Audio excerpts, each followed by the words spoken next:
Ito na ang aking nakuha. Ayan pa. Big Nay. Ang daming bunga.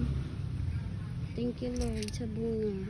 Ito ay ginagawang wine. So, ayan na naman. Nag-harvest na naman kami ni Father ng tinatawag na Big Nay.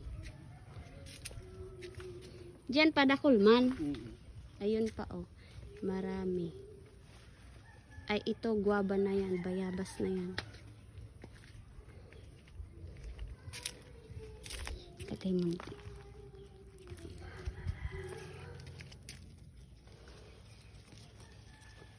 Dapat palan ka ni pa may gunting.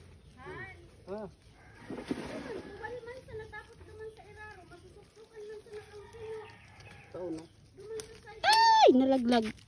Sorry, prutas.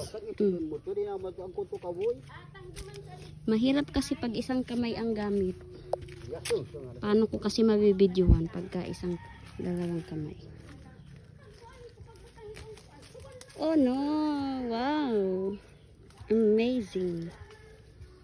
Amazing Big Nay. Ginagawa nila papa at mamang wine.